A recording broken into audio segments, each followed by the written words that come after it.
వాళ్ళతో పాటు మేమే ఎట్లా అమలు చేయాలనే ఆలోచన కూడా ఉంది.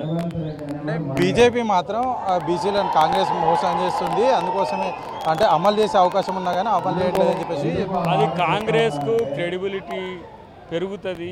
కాంగ్రెస్ అనేది ఇప్పుడు బీసీల పక్షాన ఉంది అనేది వాళ్ళకి తెలుస్తున్నది.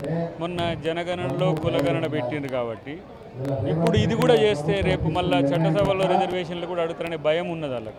కానీ బీసీ మూమెంట్ ఆగదు ఈ దేశంలో.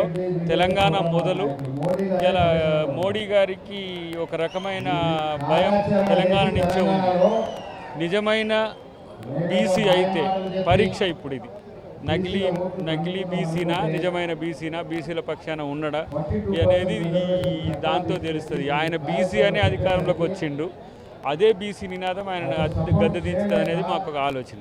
అంటే రాజకీయం ఒక కోణం, కానీ ఇప్పుడు ఇది బీసీలకు సంబంధించి సామాజిక ఆర్థిక రాజకీయ రిజర్వేషన్లని ఉండాల్సిన అవసరం ఉందనేది మేము అందరం భావిస్తున్నాం. బీసీ సమాజం అంతా భావిస్తున్నది. పార్టీలకు అతీతంగా ఈరోజు వచ్చి అన్ని రాష్ట్రాల నుంచి వచ్చి ఎంపీలు సంఘీభావం చెప్తున్నట్టునే తెలుసుకుంటారు. బట్ మొండిగా ఉంటే మోడీ పని కథమే అవుతుంది. 50 ఏళ్ళు పాలించిన కాంగ్రెస్ అంటే గతంలో కానీ ఇప్పుడు కానీ బీసీలకు ఎంతమంది క్యాబినెట్ ఉందంటే కూడా వారు క్యాబినెట్లో ఇప్పటికున్నవి సామాజిక న్యాయ పునాది మీదనే ఉన్నాయి, ఇంకా పెరుగుతాయి. కానీ ఇవాళ బీసీనే మేము ప్రెసిడెంట్గా చేసుకున్నాం. అన్నిటికంటే ఎక్కువ ఏంటంటే బీసీకి ఇన్ని సంవత్సరాలు ఉన్నా చేయలేకపోవడానికి కారణం కూడా ఆడ మండల్ కమిషన్ వచ్చినప్పుడు మండల్ బీజేపీని తెచ్చింది. ఈసారి కూడా ముస్లిం అనే ఉద్దేశంతో అడ్డం తెస్తున్నారు. బీసీలు అంటే ప్రేమ లేని బీజేపీకి మేము చెప్పేది, మీరు బీసీ ద్రోహులుగా పిలవకండి. మీరు రాష్ట్రంలో మనం ఇచ్చేది విద్యా ఉద్యోగ ఉపాధితో పాటు స్థానిక సంస్థల్లో రిజర్వేషన్ ఒక మెట్టు ఎక్కి వాళ్ళు కూడా స్వాంతన ఉంటారు. కాబట్టి ఆ ప్రయత్నం చేస్తున్నప్పుడు మీరు అడ్డుకోవద్దనే రాష్ట్ర బీజేపీకి కానీ కేంద్ర బీజేపీకి కానీ చెప్తున్నాం. శాసనసభ 2 సభలు ఈరోజు తీర్మానం చేసింది, శాసనసభను గౌరవించకపోతే రాష్ట్రపతి గారికి కూడా గౌరవం ఉండదు. ఇన్ని రోజులు అట్టి పెట్టుకోవడం అనేది కూడా రాజ్యాంగ వ్యతిరేకం. మీరేం అంతటా ఇస్తలేరు కదా, తెలంగాణలో మేము ఇచ్చుకుంటామని చెప్తున్నాం. కాబట్టి ఈ తరహా ఆలోచన విధానం బీజేపీకి మంచిది కాదని మేము చెప్తున్నాం. తమిళనాడు తరహాలో కోర్టుకు వెళ్ళొచ్చు కదా, గవర్నర్ పైన ఒకవేళ ఆర్డినెన్స్కి ఆమోదం తెలుపుకోతే అని చెప్పేసి కూడా కవిత అవుతుంది. ఇంకోటి దొంగ దీక్షలు చేస్తున్నారు కాంగ్రెస్ పార్టీ, అందుకోసమే హైదరాబాద్ వదిలి జంతర్ మంతర్ వద్ద దొంగ దీక్షలు చేస్తుందంటే కూడా కవిత. ఇప్పుడు ఇక వాళ్ళ రాజకీయ కోణం మాకు అక్కర్లేదు.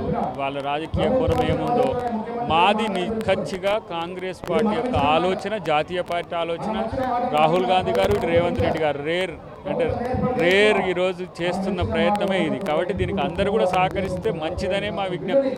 ఇదేదో డిమాండ్ కూడా కాదు. రేపు అది డిమాండ్ అయిపోయి బీసీల్లో ఒక అసహనం వస్తే దానికి బాధ్యత మీరు ప్రతిపక్షాలను కలుపుకొని పోతలేరని కూడా ఎవరు రావద్దన్నారు. అందరిని పిలుస్తున్నాము, ఆల్ పార్టీ మీటింగ్ కూడా పిలిచినాము, మళ్ళీ పిలువమంటే కూడా పిలుస్తాము. కానీ పిలిచినప్పుడు రావట్లేరు, రాకుండా మళ్ళీ ఏమంటున్నారు, పైకి మమ్మల్ని పిలుస్తలేరు అంటున్నారు. సరే మీరే ఒకటి ఆర్గనైజ్ చేయండి, ప్రభుత్వాన్ని పిలవండి, మేము అక్కడికి వస్తాం. మా దగ్గరికి మీరు వచ్చినా, మీ దగ్గరికి మేము వచ్చినా అల్టిమేట్గా బీసీలకు రిజర్వేషన్లు అనేది ఇలా దేశవ్యాప్తంగా చర్చ జరుగుతున్నది తెలంగాణది. అది ఆ ఉద్యమంలో మీరు లేకపోతే బీసీలను ఓటు అడిగే హక్కు, నైతిక హక్కు కోల్పోతుంది. ఓట్లు రిజిస్ట్రేషన్ చేసుకోకపోతే పాయ్, మీరు ఓట్లలో లేకపోతే, కానీ ఇలా బిల్లులో కూడా మీరు లేకపోతే మీరు ఎటువైపు అనేది తెలుసుకోవాల్సిన అవసరం ఉన్నదని నేను తెలియజేస్తాను. ఏదైతే బీసీలకు ఖచ్చితంగా కాంగ్రెస్ పార్టీ ఏదైతే హామీ ఇచ్చిందో ఆ హామీ మేరకు ఖచ్చితంగా 42% రిజర్వేషన్ అమలు చేసి తీరుతాం. ఒకవేళ కేంద్రం ఈ విషయం పైన స్పందించకపోతే మాకు మరొక ప్లాన్ కూడా ఉందంటూ కూడా అద్దంకి దయాకర్ చెప్తున్నాడు. అటు ప్రతిపక్షాలకు సంబంధించి అందరూ కూడా కలిసి రావాలి, లేకపోతే బీసీ ఉద్యమం దేశవ్యాప్తంగా జరుగుతున్న నేపథ్యంలో అందరూ కలిసి రావాలి, లేకపోతే వాళ్ళు ఉద్యమానికి సంబంధించి ఏ విధంగా మద్దతు ఇచ్చినా సరే మేము తీసుకుంటామంటూ కూడా, లేకపోతే బీసీలకు వాళ్ళు శత్రువులా మిగిలిపోతారంటూ కూడా ఎమ్మెల్సీ అద్దంకి దయాకర్ చెప్తున్నారు. కెమెరామ్యాన్ రాజుతో హరికృష్ణ, జంతర్ మంతర్, ఢిల్లీ.